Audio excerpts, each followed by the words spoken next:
प्रिय विद्यार्थियों नमस्कार। आज हम लोग पढ़ेंगे सांख्य कारिका के अंतर्गत तीसरी कारिका की व्याख्या।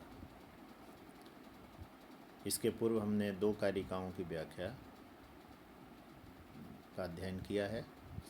इस कारिका में प्रकृति के बारे में और पुरुष के बारे में परिचय दिया गया है और उसके बारे में बतलाया गया है। कारिका पहले देखते हैं। मूल प्रकृति अविकृति महद आद्या प्रकृति विकृतयः सप्त षोडकस्तु विकारो न प्रकृति न विकृति पुरुषः।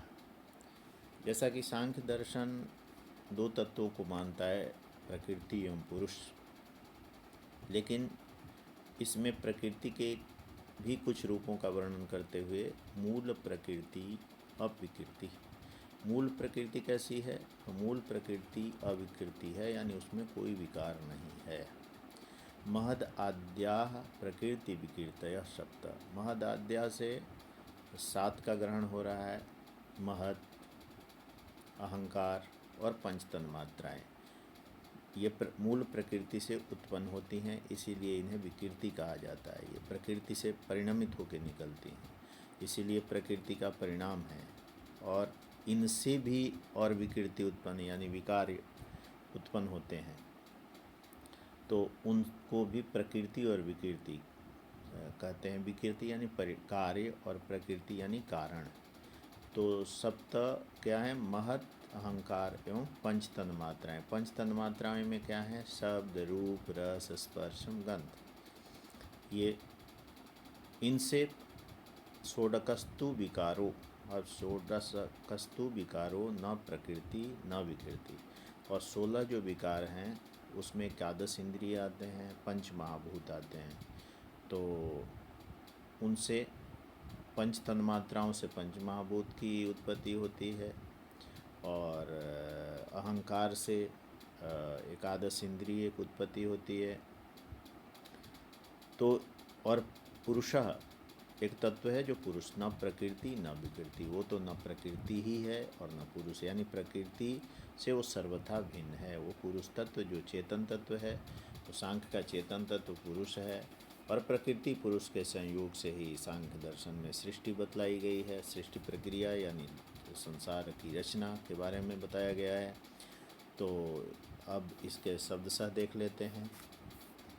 प्रक्रियते उत्पद्यते अस्या इति प्रकृति। प्रकृति को इति प्रधानम, इसलिए इसको प्रधान भी कहा गया है। मूलम च तत्प्रकृति च इति मूल प्रकृति। मूल जो प्रकृति है, जो मूल है यानी आदि कारण है, वह मूल प्रकृति है। सप्तानाम प्रकृतीनाम मूलम आद्यम कारणम इत्यर्थः। सातों का, सात कौन कौन से? महद, अहंकार एवं पंच तन्मात्राएं, इन सातों की प्रकृति ही मूलम आद्यम कारणम इत्यर्थ, यानी प्रकृति इन सभी का मूल कारण है। न विकृति इति अविकृति। जिसमें कोई विकार उत्पन्न नहीं किया जा सके वह विकृति है, अपरिणमित होने वाली है। न कुतश्चित उत्पद्यते इति अर्थ। इसका अर्थ यह है कि ये किसी भी प्रकार से इसका उत्पादन नहीं होता, यानी ये उत्पन्न नहीं की जाती। ये सदा सर्वदा यानी त्रैकालिक सत्ता है इसकी। एतत् प्रथमम तत्वम, यह पहला तत्व है, आदि तत्व है। महद आद्या प्रकृति विकृतयः सप्त। महान, महान क्या है? महत बुद्धि, स आद्यो यासाम प्रकृति नाम ता महद आद्या। इन महद आद्या से सात का ग्रहण होता है। महत, अहंकार एवं पंच तन्मात्राएं। प्रकृतयश्च विकृतयश्च इति प्रकृति विकृतयः। प्रकृति विकृतया जो ऊपर कारिका में कहा गया उसका ये व्याख्यान है, वर्णन है। महत, अहंकार, पंच तन्मात्राणि इति सप्त संख्या का संति। ये महत, अहंकार और पंच तन्मात्राएं शब्द, रूप, रस, स्पर्श, गंध, इस 7 संख्या वाले हैं। षोडश संख्या परिमित षोडशकः। 16 संख्या वाला जो है उसको षोडशकः से अभिहित करते हैं। पंच ज्ञानेन्द्रियाणि, 5 ज्ञानेन्द्रिय, 5 कर्मेंद्रिय, पंच कर्मेंद्रियाणि, पंच महाभूतानि, मनश्च, 5 5 5 और 1 6 मन, यानी एकादश इंद्रिय और पंच महाभूत। पृथ्वी जल वायु आकाश अग्नि, ये पंच महाभूत हैं। विकाराश्च विकृतिरेव, ये केवल विकार हैं, ये केवल प्रकृति के कार्य हैं, इनसे कोई कारण के रूप में कार्य नहीं करते, इनसे कुछ उत्पन्न नहीं होता। ये अंतिम परिणाम है प्रकृति के। पूर्व शरीर तस्मिन् वसतीति पुरुषः, पूर्व तस्मिन् वसति इति पुरुषः, पूरे शरीरे, पूर्व किसको कहते हैं? शरीर को, जिसमें शरीर में जो बसता है वह पुरुष है। निष्क्रियत्वात् तस्मात् न किंचित उत्पद्यते, निष्क्रिय है यह, इसलिए इससे कुछ उत्पन्न नहीं होता। निष्क्रियत्वात् तस्मात् न किंचित उत्पद्यते, इसलिए उससे कुछ उत्पन्न नहीं होता। इति न प्रकृति, और इसीलिए प्रकृति नहीं है, प्रकृति से भिन्न है। प्रकृति तो सब कुछ उत्पन्न करती है।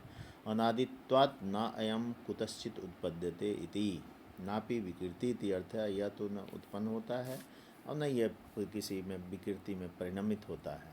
तत्वात् आरोपात तत्वान आरोपात